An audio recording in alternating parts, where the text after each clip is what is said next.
A Síria está aqui, a 8 horas de avião da Espanha.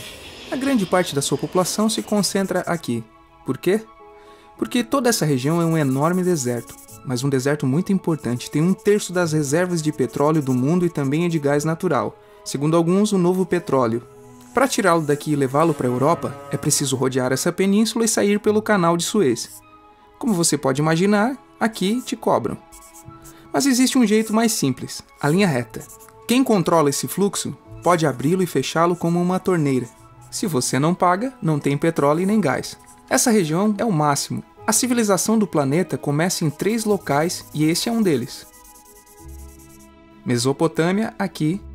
Suméria, que é menos familiar, mas é o início de tudo, aqui também. Lembra da Torre de Babel da Bíblia? Foi feita por essa civilização. Egito, aqui. Sempre foi um ponto de contato entre o Oriente e o Ocidente, dando à Ásia saída para o Mediterrâneo. Talvez por isso, aqui nascem as principais religiões monoteístas. O judaísmo, o cristianismo, o islã é o último que chega e, de fato, acolhe os 2 anteriores. Adão, Noé, Moisés, Jesus Cristo são considerados profetas islâmicos. Bem, vamos ao ponto. Como a área é uma joia, todos querem controlá-la, e ela sempre esteve dentro de algum império. Persas, gregos, os romanos. O Império Romano termina partido em 2, e finalmente só sobrevive este. Agora é quando a última religião monoteísta, o Islã, construiu seu próprio império.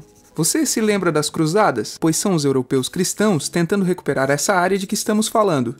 Os últimos a chegar são os turcos, mas veja bem, eles não vêm da Turquia, eles vêm da Ásia junto com Gengis Khan. Eles conquistam tudo e fundam o Império Otomano. O Império Otomano permanece aí até a Primeira Guerra Mundial, 600 anos. Quando acaba a Primeira Guerra Mundial, aparecem pequenos países onde estava o Império Otomano. E pela primeira vez, vemos a Síria no mapa. Até agora, tínhamos desenhado para não nos perder. E o que criou esses países? Veja bem, o que eu vou contar é algo secreto. Bom, foi em 1916. Este segredo máximo se chama Acordo de Sykes-Picot. Os franceses e os ingleses não podiam derrotar sozinhos o Império Otomano. Só poderiam se fossem apoiados pelas pessoas que viviam lá dentro, na sua maioria árabes. Como eles os conquistaram? Prometeram a Grande Arábia, um país só para eles. O único problema é que era uma farsa. Antes de prosseguir, vamos lembrar uma coisa.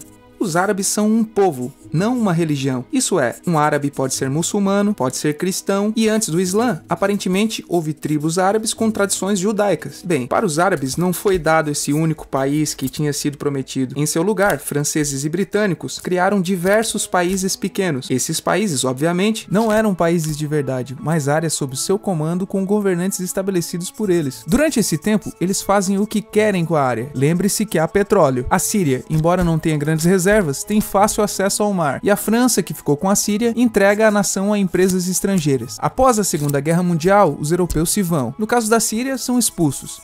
Mas antes de irem, criam outro estado, Israel. Não é o momento de falar dele, mas é um estado muito controverso que seus vizinhos não o reconhecem. A prova disso é que logo que os britânicos vão embora, todos os estados passam a atacá-lo. A área agora vira uma grande bomba relógio.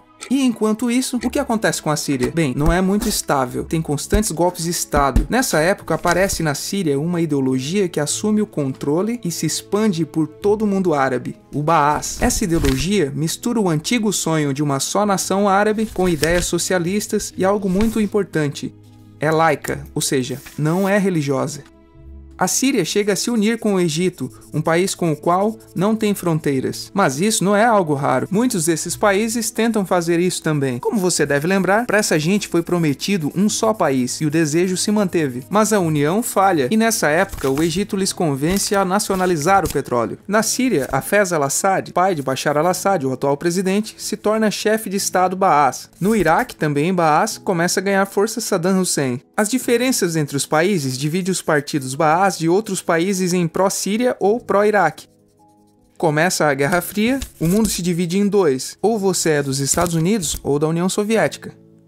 São anos muito movimentados em que há muitos conflitos com Israel, então invadem seu vizinho Líbano e começam uma oposição islâmica ao regime Baas de Assad, a Irmandade Muçulmana. Voltemos atrás por um momento. Você lembra que a maioria dos árabes são muçulmanos? Bem, é verdade, mas dentro da religião muçulmana há dois ramos fundamentais, os sunitas, a maioria, e os xiitas. No caso da Síria, apesar de ser um estado laico, os governantes e chefes militares eram xiitas, os quais representam menos de 13% da população. Em contrapartida, quase 70% da população é sunita. Um dado curioso é que os cristãos são quase 10%. Bem, os xiitas controlam o governo, o exército e a população sunita. Este sentimento foi aproveitado pela Irmandade Muçulmana, que são islamistas radicais sunitas. Esses pegam em armas na cidade de Ramã contra o governo, e Assad acaba com a revolta à custa de matar milhares de civis e prender muita gente. No ano 2000, Assad pai morre e lhe sucede Assad filho. Frente a diversas pressões, liberta muitos presos, traz internet e esperança de mudanças. Há um período de grande debate político e aparece a oposição. Também retorna a Irmandade Muçulmana. Os anos seguintes são difíceis. Prendem a oposição e Bush inclui a Síria no eixo do mal. Ele apresenta suas propostas e aí já está à mostra o que acontecerá com a Síria. Os curdos, um povo que vive distribuído por vários países da zona, começa a protestar também. Há repressão e mortos. Em 2011 ocorre a Primavera Árabe. O que é isso? Foi um protesto que foi se espalhando por todos os países árabes pedindo mais democracia. Como você pode ver, o mundo árabe pode estar dividido em países, mas tem tendências generalizadas. Quando chega à Síria, Assad filho acaba usando o exército e nos enfrentamentos morrem umas 1000 pessoas. Os enfrentamentos vão se aumentando até que se converte em uma guerra civil. Não há momento exato do início. O importante é que hoje em dia há inúmeras facções no jogo. Vamos vê-las. Primeiro, pense que tudo está dividido entre xiitas, a minoria, e sunitas, a maioria. Xiitas são mais laicos, são o governo de Al-Assad. Controlam tudo isso, que caso se lembre, são as zonas xiitas do país. O governo de Assad está enfrentando todo o resto, também majoritariamente laico, mas sunita. É o Exército Livre da Síria, ou FSA em inglês. Junto com a Frente Islâmica, que é religiosa, e outros 60 grupos, formam uma coalizão, que a imprensa chama apenas de oposição moderada. Também islamitas e sunitas, mas radicais, são a Al-Nusra, como é chamada a Al-Qaeda na Síria.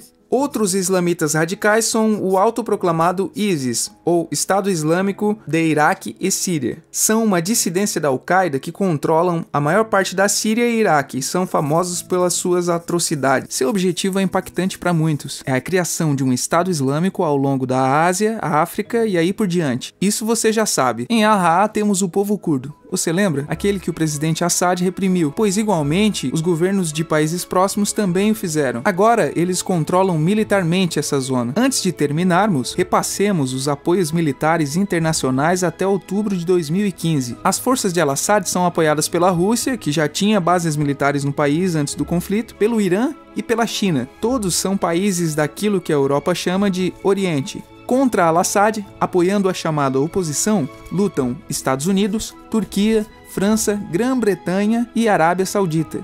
Podemos terminar com algumas conclusões, deixando claro que se trata de uma opinião pessoal. Se recapitularmos, veremos que a região é estratégica. Por sua privilegiada situação, todos a querem. A Síria sempre foi dominada por grandes impérios. Pense que há 100 anos a atual França já era França. A Inglaterra era Inglaterra. E isso também há 200 anos, há 300 anos e também há 400 anos. Mas, em uma contrapartida, a Síria só é Síria há menos de 100 anos e só governa a si mesma há mais ou menos 50 anos. E também eles jamais decidiram suas fronteiras. Elas foram impostas. A Europa dividiu o Oriente Médio somente para controlá-lo, desenhando países sem levar em conta o seu povo. Muitos historiadores dizem que todo o povo tem a necessidade de manejar o seu próprio destino, mas com os ingredientes que vimos, jogam contra projetos como a Síria Baá, que usa a repressão para se manter. E, em última instância, se produz uma guerra civil.